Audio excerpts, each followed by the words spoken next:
This is Relentlessly Bullied Hero number 2. Now, I've read number 1 and I haven't reviewed it on the channel. I figure it's not necessary to do an overview since number 2 is very stylistically similar to number 1. And if you enjoy what you see in this number 2 and how I commentate on number 2, then you'll like number 1 most likely as well. So Relentlessly Bullied Hero is from HeroDarky Dark. Jose Debu, if I'm getting that right, is the artist, and this follows Grimora, who is the bully of our hero who is relentlessly bullied in the name of Zeal, who's very much emblematic of your typical shonen anime protagonist. You know, think of like Deku from My Hero Academia, think of Goku from Dragon Ball, that type of archetype you've got.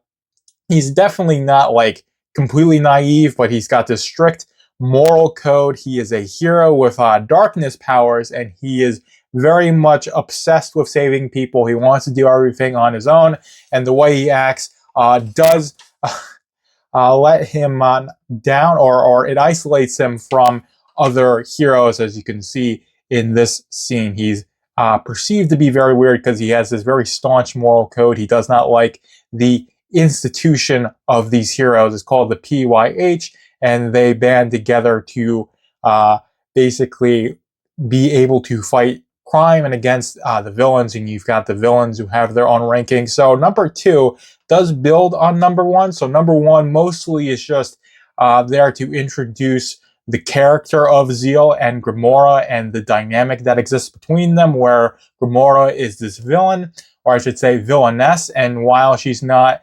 diabolically evil, she's capable of great evil, she's really much more playfully evil, and she has this magic where she has his heart locked up. If I can show on the back cover here, this is the protagonist, Zeal's heart, and she has it literally in chain, and on that basis they have this relationship that's very playfully antagonistic, and it's very much like any rom-com anime where you've got a tsundere character is where you'll think of this relationship between Grimora and Zeal. And I think it's definitely one of the highlights, along with the character of Zeal and how it develops in this story. So he goes from being a lone wolf to having his first allies because Grimora wants to go to a party for the PYH, and he reluctantly agrees. So the art here is done by Jose Debu, if I'm getting that correctly, and it honestly is like going through a storyboard for an anime or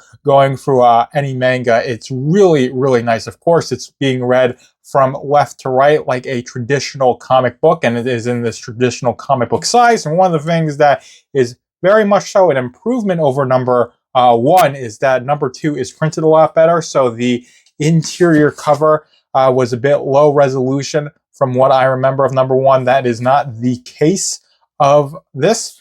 There are some proofing errors. I thought Orez was supposed to be heroes, but Orez is, I guess, the crushing of Orez is a specific person, or it refers to a specific event, but there are some minor grammatical errors. There's some lettering errors where 2 words are smushed together.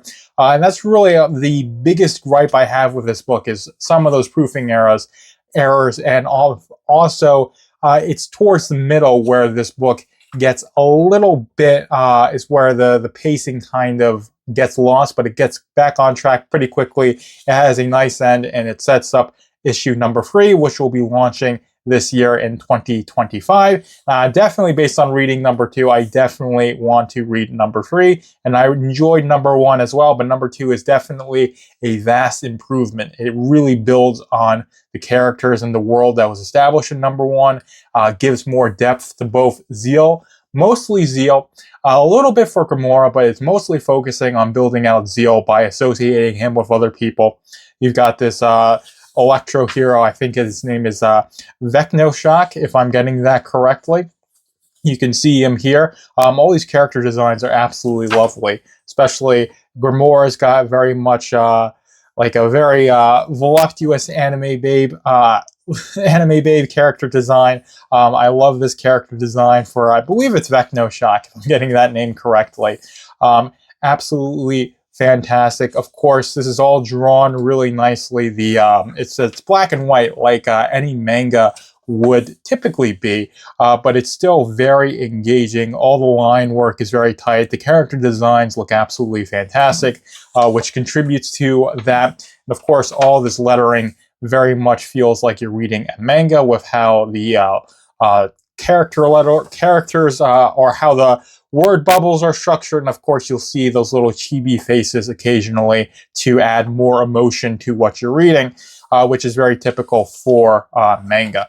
So this is really a nice, I would say, manga-inspired story. It's probably one of the better independent comics that's very heavily inspired by manga. I feel like I'm going to keep saying this all the time, in that a lot of what the indies are doing for Western comics or based in America, or I would just say the West in general, are definitely getting their inspiration from manga, because that's where a lot of the market is. That's where a lot of the creative energy is from manga and manhwa, which I believe is Korean comics, but manga is what people think of. People think of One Piece and Demon Slayer, Jujutsu Kaisen, and this takes a lot of those elements that make those comics, or I should say, yeah, that makes manga great. It makes manga the powerhouse that it absolutely is in terms of selling to general consumers, and really boils it down into a nice comic book that is in the traditional format, being read left to right, but very stylistically takes those cues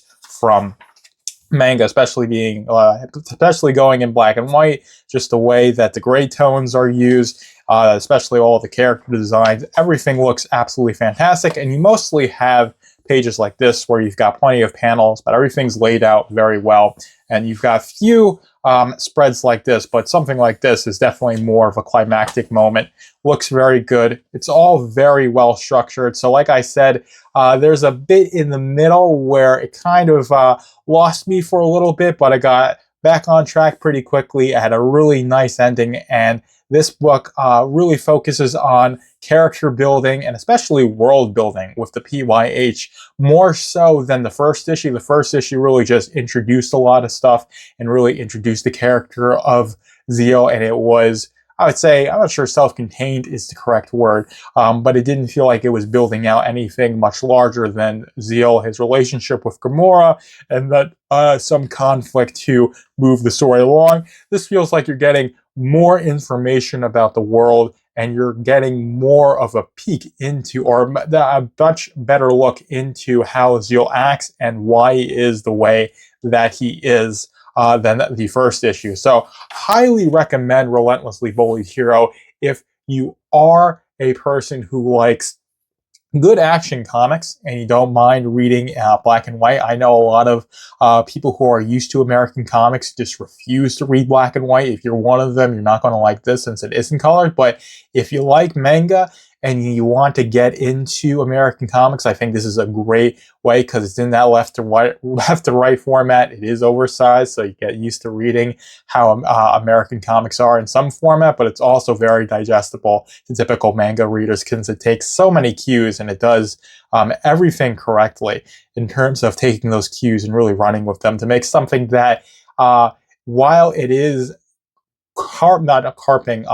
using a lot of typical anime tropes, or typical anime and manga tropes, it's using them to tell a story that feels unique, interesting, and engaging, and that's going to really want to keep you on your toes and getting that next issue. So 1 and 2 are currently out. I think you can get them on Amazon. I'll have the sign-up page for number 3, which is taking sign-ups for a Kickstarter. So once that Kickstarter goes live, you can get all 3 if you have not already gotten any of these. But this is a very good book. HeroDarky Dark has done great work in the first book, even better in the second. I'm sure he'll maintain that momentum going into the third book. But that's all I have for you guys today for Relentlessly Bullied Hero number 2. Hopefully you guys enjoyed this review, and Joker is out. Thank you for stopping by the Velvet Room. Be sure to like, comment, and subscribe so you can keep up with Velvet Room Publishing, and go to velvetroompublishing.com if you want to go even deeper into the Velvet Room.